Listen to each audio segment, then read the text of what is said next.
না না ପ୍ରେସର ତ ସିଧା ଆଗେ ଯାଏगा সেটা এইটি কিছু ভরি থিব 5 মিটার ভরি থিব তারপর ফাঁকা থিব ফাଙ୍କା ଥିବ ফাঁকা থিব the chances are more chances R more Chances we can are go for so ଏଇଠୁ ଏଇ ପର୍ଯ୍ୟନ୍ତ କେତେ distance 180 ମିଟର 180 ମିଟର 180 ମିଟର वेरी उत्तराखंड के चमोली में आई आपदा पर पीएम मोदी लगातार ले रहे हैं जानकारी। मुख्यमंत्री त्रिवेंद्र सिंह रावत से चौथी बार फोन पर बात की। केंद्रीय एजेंसियों ने राहत कार्यों के लिए झोंकी ताकत। राज्य सरकार की कोशिशों की हो रही है हर तरफ तारीफ।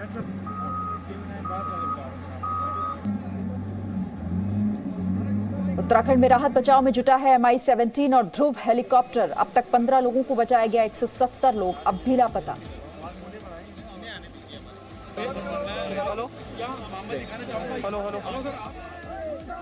यूएन महासचिव ने उत्तराखंड तबाही पर संवेदना जाहिर की। राहत कार्य में मदद का भरोसा दिया। ग्लेशियर टूटने से अब तक 14 लोगों की मौत।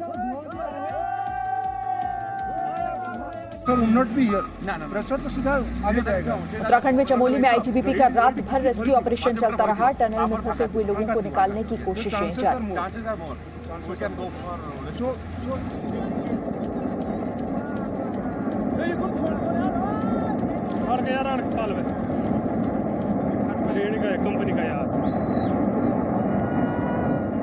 उत्तराखंड के चमोली में रविवार सुबह अचानक तबाही ने भयानक दस्तक दी। तूफान आ रहा जबरदस्त।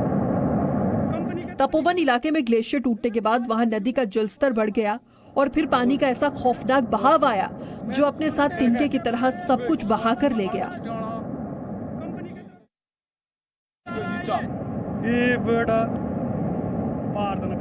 जिसने भी जल के इस रौद्र रूप को देखा, हौसला टूट गया। इस जल प्रवाह ने कितनी तबाही मचाई होगी, आप अंदाजा लगा सकते हैं।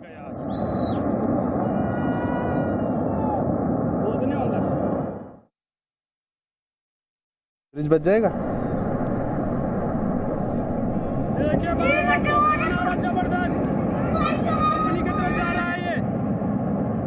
ग्लेशियर टूटा और जल प्रवाह ने ऋषिगंगा नदी का रुख किया।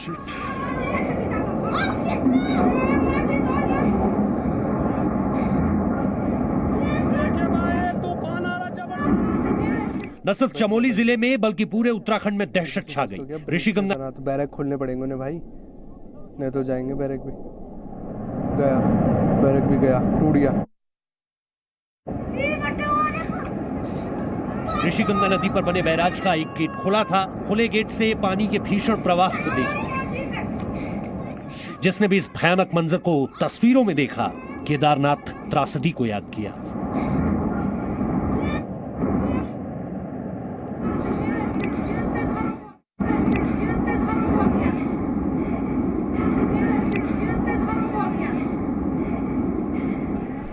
पानी की मात्रा और प्रवाह इतना ज्यादा था कि एक खुला गेट उसके लिए काफी नहीं था। पानी के वेग ने अपना रास्ता बना लिया। वो रास्ता पानी ने बैराज के दूसरे बंद गेट को तोड़कर बनाया।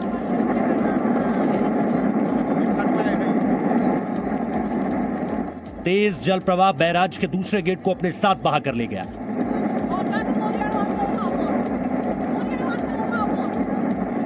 तस्वीरों में आप इस भयानक मंजर को देखिए।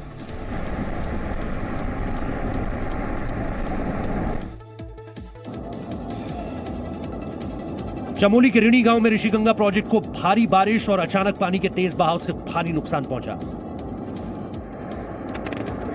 नदी में अचानक पानी आने से बाढ़ आ गई।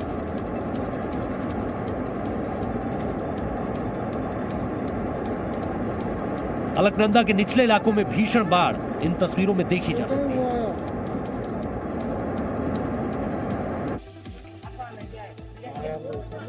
अचानक पानी की मात्रा बढ़ जाने से ऋषिगंगा नदी का जलस्तर और जल प्रवाह तेजी से बढ़ा। दुर्भाग्य ये कि ऋषिगंगा नदी के तट पर पूरे के पूरे गांव बसे हैं। तस्वीरों में नदी किनारे बने घरों को आप देख सकते हैं।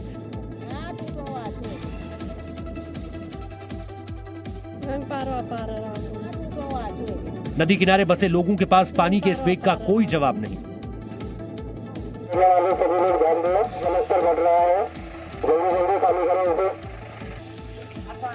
अपनी और अपनों की जान बचाने के लिए घर और गांव को जल्द से जल्द छोड़ने के अलावा इनके पास कोई और चारा नहीं।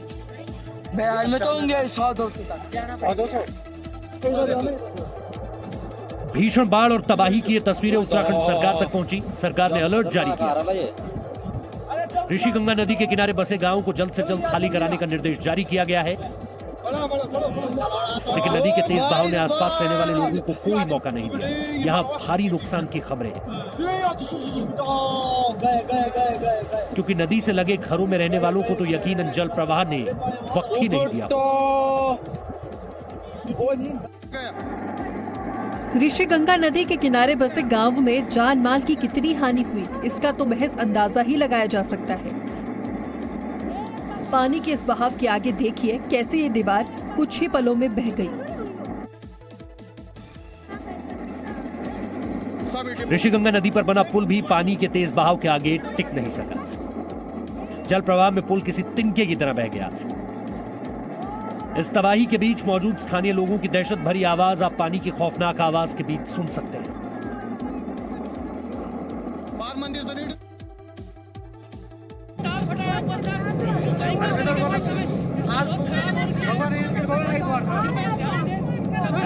पानी के इस तेज बहाव के रास्ते में जो भी आया वो सूखे पत्ते की तरह बह गया।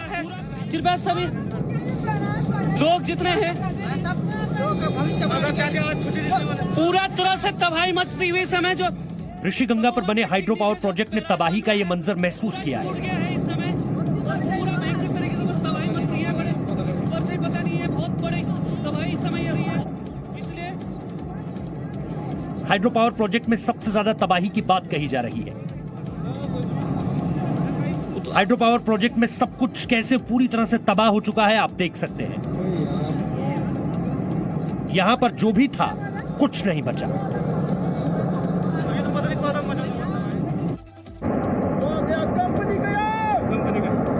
चमोली जिले के तपोवन में ग्लेशियर टूटने के बाद आई बाढ़ में पूरा पावर प्रोजेक्ट तबाह हो गया।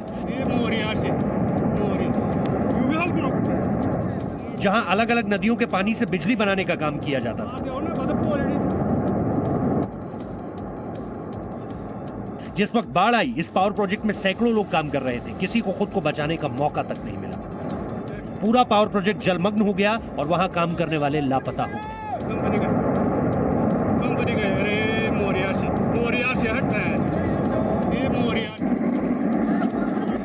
हाइड्रो प्रोजेक्ट पार करने के बाद नदी के बढ़े जलस्तर और प्रवाह ने सबसे ज्यादा तबाही मचाई है। ऋषिगंगा और धौलीगंगा के साथ साथ इस बाढ़ का असर अलकनंदा नदी पर भी पड़ा है।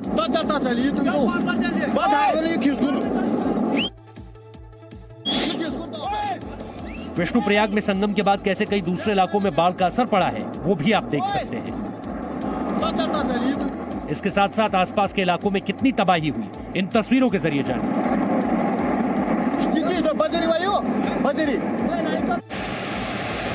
हर एक तस्वीर बाढ़ की तबाही की कहानी कह रही है।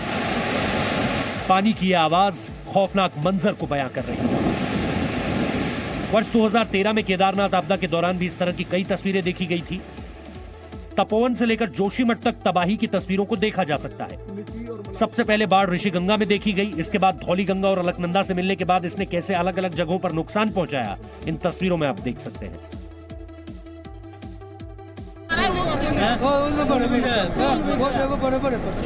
पानी के इस प्रवाह और भीषण बाढ़ को लोगों ने देखा।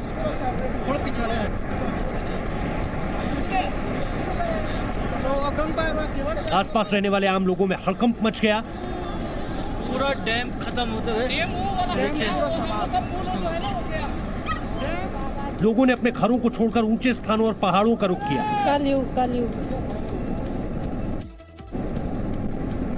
पानी की खौफनाक आवाज के बीच आप लोगों की चीख पुकार सुन सकते हैं।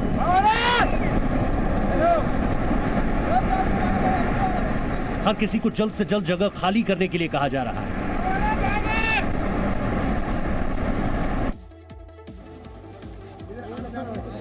स्थानीय लोगों में इन तस्वीरों का खौफ साफ साफ देखा गया।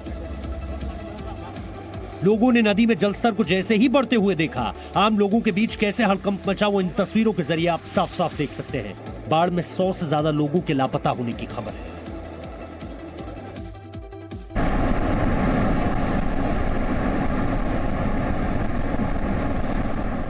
तपोवन में आई बाढ़ में नदी के पानी का प्रवाह इतना तेज था कि पुल के पुल यहां नदी अपने साथ बहा कर ले गई।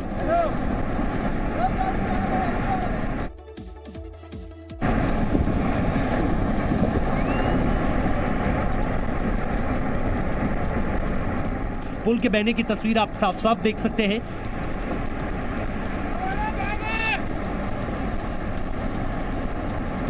पुल के पीछे से इस वीडियो को रिकॉर्ड किया गया है।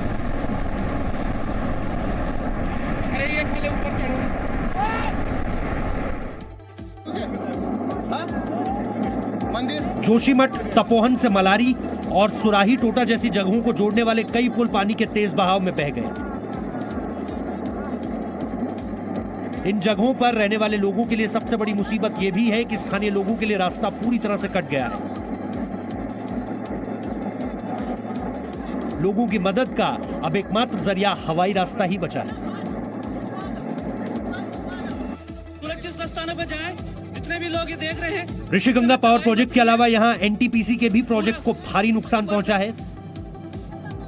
तपोवन बैराज के साथ साथ कई परियोजनाएं अचानक आई इस जल आपदा में पूरी तरह से क्षतिग्रस्त हो गई। यहां अलग अलग नदियों के किनारे आसपास के गांवों को पूरी तरह से खाली करा दिया गया है। फिर भी ये तबाही मचाता हुआ समय ऋषिगंगा नदी में आई बाढ़ के बाद अलकनंदा से सटे इलाकों को भी हाई अलर्ट पर रखा गया है। इन सभी जगहों पर रेड अलर्ट घोषित कर दिया गया है। नदी के किनारे रहने वाले लोगों से निवेदन है कि वो तुरंत सुरक्षित स्थानों पर पहुंच जाएं। जोशीमठ में डैम फटने के दौरान नदी का जल प्रवाह अत्यधिक बढ़ गया है। राज्य के कई इलाकों में नदी खतरे के निशान से ऊपर बह रही है और लोगों में इस खतरे की दहशत काफी ज्यादा है। ऋषिगंगा की आई बाढ़ ने कितना नुकसान पहुंचाया, इसकी शुरुआती तस्वीरें आप देख सकते हैं। बाढ़ के बाद घर के घर पानी में डूबे हुए हैं। बड़े बड़े पत्थर आप रिहायशी इलाकों में देख सकते हैं। पानी के तेज बहाव के साथ ये बड़े पत्थर जब रिहायशी इलाकों में गिरे होंगे तो नुकसान का अंदाजा आप खुद लगा सकते हैं। हर तरफ सिर्फ मलबा दिखाई दे रहा है। बाढ़ के बाद लगातार अलग अलग नदियों के जलस्तर में तेजी से इजाफा हुआ। तपोवन में जो कंपनी पानी में बह गई, चश्मदीदों ने उसके बारे में भी बताया। आप खुद पानी में बहती इस कंपनी की तस्वीरों को देखिए। अब वहां मौजूद लोगों को सुनिए जो चिल्ला रहे हैं, कंपनी बह गई।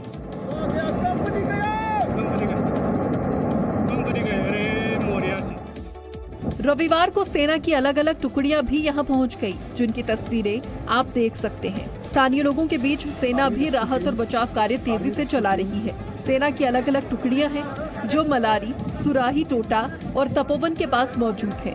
साथ ही यहां आईटीबीपी भी राहत और बचाव के लिए मौजूद है। एनडीआरएफ की कई टीमें ग्राउंड जीरो पर मौजूद हैं। उनकी नजरें पानी में बहे लोगों को तलाश रही है। बाकी टीमें भी दिल्ली से उत्तराखंड के लिए रवाना हो चुकी हैं ताकि बाढ़ से एक एक व्यक्ति को सुरक्षित बचाया जा सके। यहां वायुसेना को बचाव कार्य में लगाने की पूरी तैयारी कर ली गई है और पुलों के कटाव के बाद वायुसेना का रोल बचाव कार्य में बेहद अहम होगा।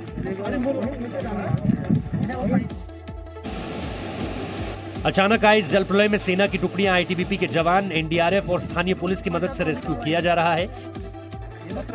अरे टनल में है बहुत आदमी यार। सेना की तरफ से बताया गया है कि उनकी मेडिकल और इंजीनियरिंग टीम भी काम कर रही है। साथ ही हेलीकॉप्टर से भी तलाशी अभियान शुरू हो चुका है।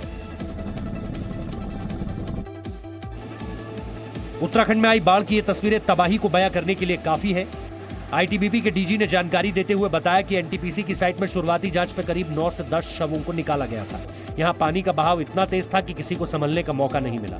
यहां करीब 100 से ज्यादा लोग काम कर रहे थे। पानी के बहाव में इनके बह जाने की आशंका जताई जा रही है। उनकी लगातार तलाश जारी है। इस जगह पर करीब 350 आईटीबीपी के जवान मौजूद।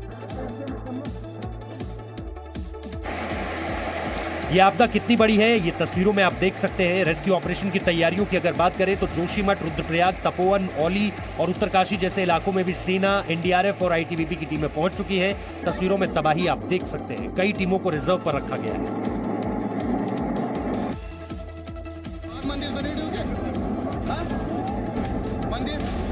जब सुबह पूरी रफ्तार से पानी चमोली जिले की तरफ आया, हड़कंप मच गया। उस समय एनटीपीसी प्रोजेक्ट पर करीब 150 मजदूर काम कर रहे थे। मजदूर लापता हैं और आशंका यह है कि पानी का तेज बहाव उन्हें अपने साथ बहा ले गया। प्रोजेक्ट साइट से 3 शव बरामद हुए हैं। इस बीच मौके पर रेस्क्यू के लिए पहुंची आईटीबीपी की टीम ने तपोवन प्रोजेक्ट के पास टनल में फंसे सभी 16 लोगों को सुरक्षित निकाल लिया है। बाढ़ को देखते हुए हरिद्वार जिला प्रशासन की ओर से भी अलर्ट जारी किया गया है। ऋषिकेश भी अलर्ट पर है। इसके अलावा श्रीनगर जल विद्युत परियोजना में पानी कम करने का निर्देश दिया गया है।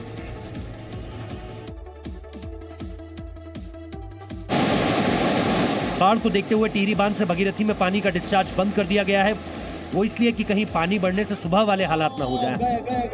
हादसे के बाद से अलकनंदा के साथ साथ गंगा के किनारों वाले इलाकों में भी दहशत है। चमोली जिले में बाढ़ की तस्वीरें बेहद खौफनाक हैं। सरकार ने ऋषिकेश, हरिद्वार समेत कई जगहों पर अलर्ट जारी किया है। इसके अलावा उत्तर प्रदेश में गंगा किनारे बसे कानपुर, बनारस और प्रयागराज सहित 27 जिलों में अलर्ट जारी किया गया है। उत्तर प्रदेश के मुख्यमंत्री योगी आदित्यनाथ से भी बाढ़ के हालात की जानकारी साझा की गई। रविवार को ग्लेशियर टूटने के बाद चमोली जिले में हाहाकार मच गया। सुबह 11:10 पर देहरादून आपदा प्रबंधन केंद्र को घटना की सूचना दी गई। चमोली के लिए मुख्यमंत्री त्रिवेंद्र सिंह रावत चॉपर से रवाना हुए। प्रधानमंत्री नरेंद्र मोदी ने घटना को लेकर मुख्यमंत्री त्रिवेंद्र सिंह रावत से फोन पर 4 बार बात की और उत्तराखंड डीजीपी से भी इस पूरी घटना को लेकर जानकारी मांगी। उत्तराखंड से जिस तरह की तबाही वाली तस्वीरें आई, सिर्फ दुआ ही की जा सकती है। प्रधानमंत्री नरेंद्र मोदी ने ट्वीट कर दुआ मांगी। उन्होंने कहा कि पूरा देश इस वक्त उत्तराखंड की इस घटना को लेकर दुआ कर रहा है। वहीं जरूरत पड़ने पर केंद्र लगातार मदद भेजेगी, जिसमें एनडीआरएफ की टीम घटनास्थल पर पहुंच चुकी है।